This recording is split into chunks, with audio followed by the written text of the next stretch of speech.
When I think of my kids and the life they live now, I think of myself growing up back in New Jersey, living next to the Catholic school where we had nuns that would place bags of food on our doorstep.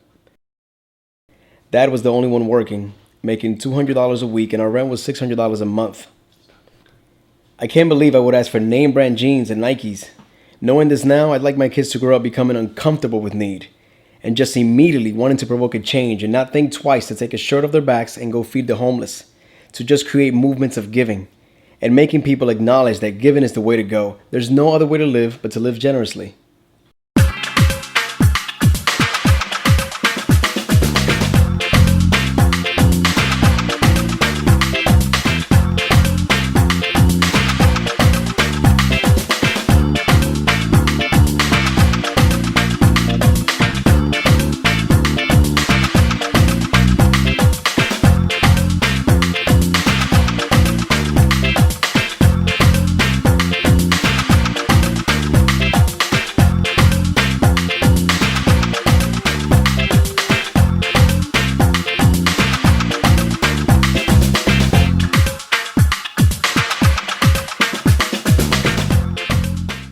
You know, I don't watch baseball.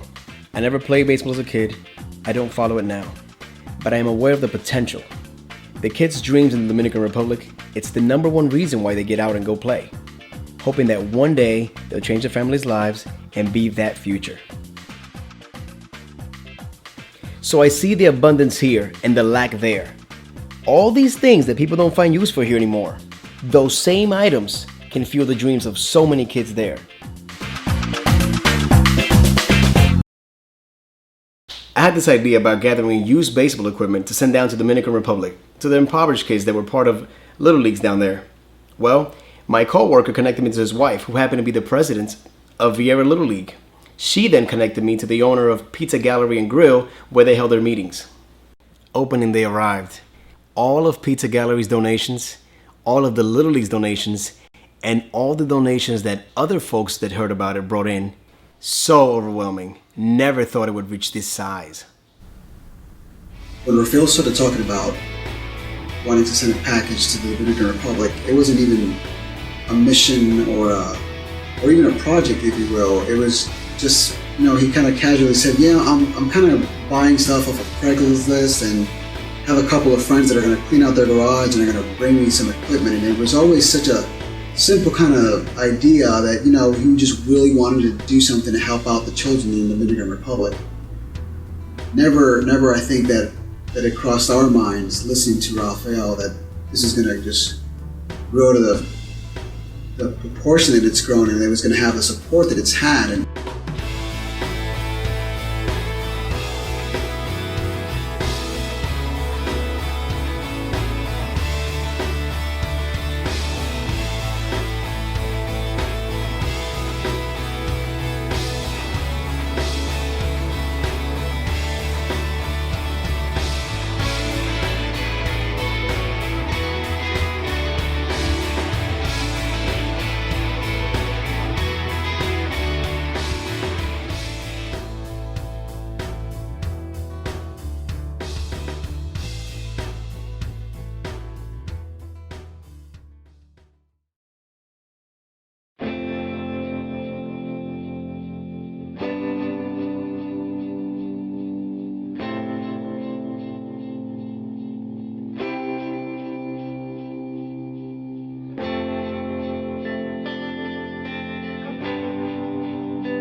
almost 3 months gathering equipment, all leading up to this moment. And as the plane was landing, I can think about the last thing I did before I packed, ironing this t-shirt I'm wearing now to be able to have some representation of a foundation and what we stood for. Giving feels awesome. And I could picture all the faces of the little kids that my dad had been sending me images of that would be receiving all this equipment within the next few days. And I know we had work to do. I knew the outcome would exceed all expectation and any emotion I had already just from gathering the equipment when I would hand this over to these kids and give them this hope, a chance to know that someone cared, that they're not forgotten, and they'd be able to play with real equipment from here on out.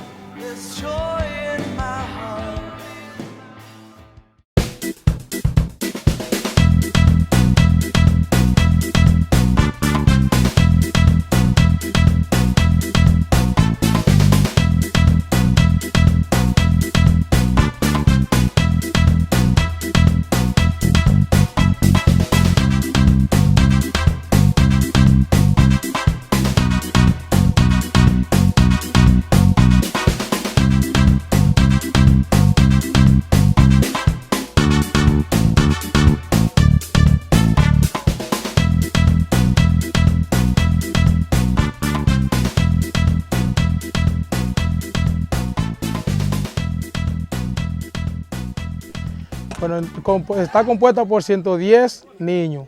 Bueno, nosotros tenemos 5 bates compartibles para las 5 categorías. Viene siendo uno por categoría. ¿Y eso se aplica al resto del equipo en cuanto a guantes, rodilleras y cosas así? Ajá, correctamente. Y los cascos, ok. Sí.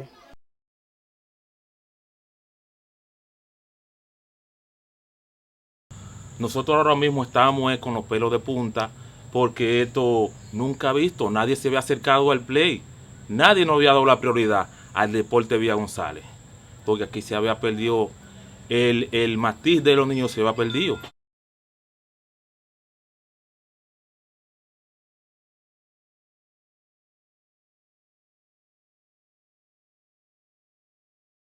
Tienen 2 hijos preciosos, ¿cómo se llaman? Gracias. Miguel Rafael Méndez y Ángel Rafael Méndez. Qué bien, muy bien. ¿Y a qué se dedica usted, señor? Bueno, ahora mismo actualmente no tengo empleo. Hace casi un mes que me despidieron del trabajo. Muy bien. ¿Y cuando trabajaba, como qué ingreso tenía usted? ¿Cuánto ganaba? Yo ganaba de 10.400 mensual. Mensual. ¿Y usted, señora, está trabajando? Sí, yo trabajo en Zona Franca. Zona Franca. ¿Y cuánto gana usted, digamos, semanal? Semanal, 1.300 pesos. Siento. Conforme a ese ingreso, ¿ustedes han podido comprarle equipo de jugar pelota a sus hijos? Realmente lo que hemos podido. No lo que queremos ni lo que ellos necesitan, sino lo que hemos podido. Por falta de ingreso. Sí. En relación a su ingreso, sería mucho dinero comprar un guante, un bate o zapatos. Sí.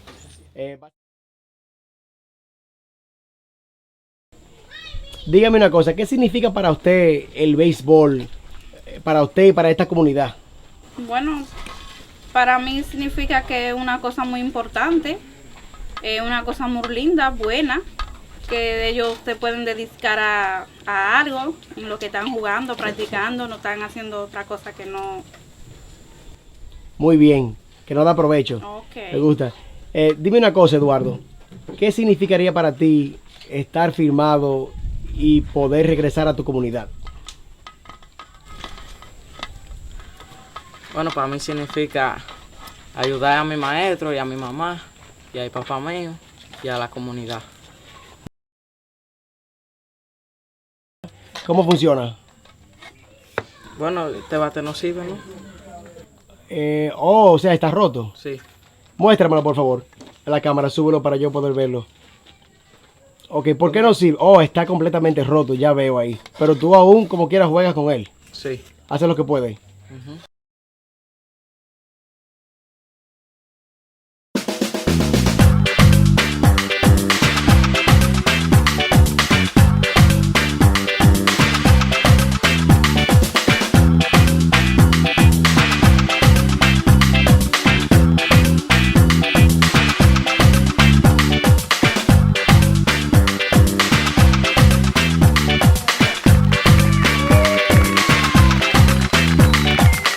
Like you guys doing for us, like bring us the stuff for the kid.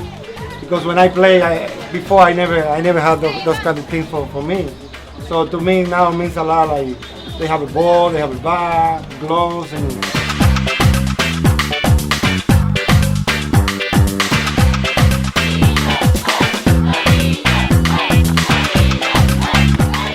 No, en realidad yo te voy a decir algo. Yo tenía 3 noches que no dormía por este asunto.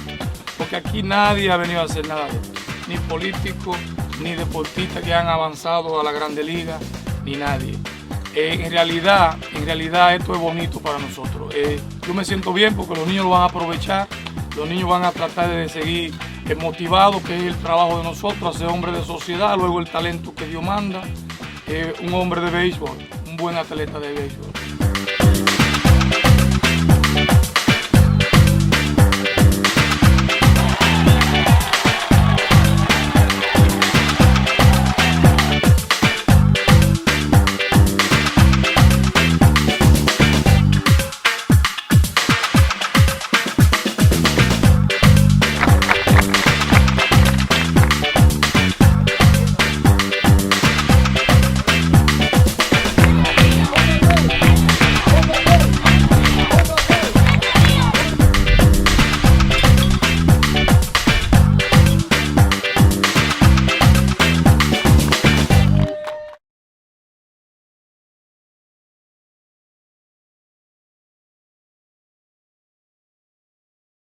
it was overwhelming. It's indicative of how much work there is to be done. And to hear this man, hear him talking, he said, me and my brother saw that these kids had nowhere to go, nothing to do, no sports besides going on the street, having ways to get in trouble. And he said, we went house by house asking, does a boy live here? Do you have a son? And made a team with nothing, no equipment, just will, hope. He said he'd been praying for months to get something. And when he found out that through my dad I was trying to get equipment and send down, he said if it's 3 balls, if it's 2 bats, if it's 1 glove, anything it is, we're gonna receive it, we're gonna be happy, we're gonna be grateful, and it's gonna be a catalyst for us to keep going.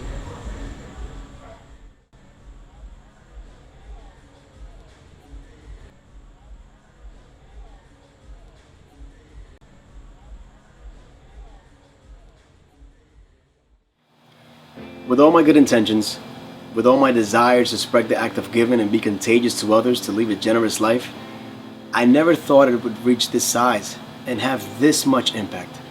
I mean, a few toys back in December, some Little League equipment in March, and now we're going back in June with an entire softball team who wants to give, and we're donating it well.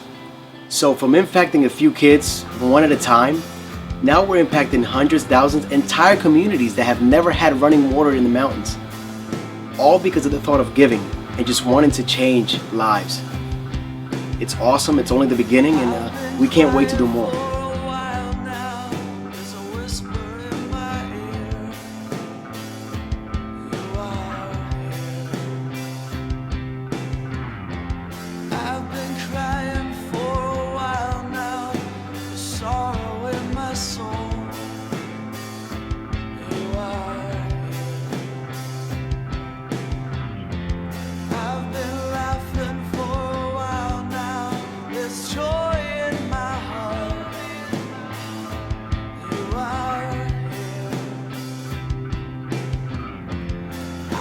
Singing for a while now. There's a song inside of me.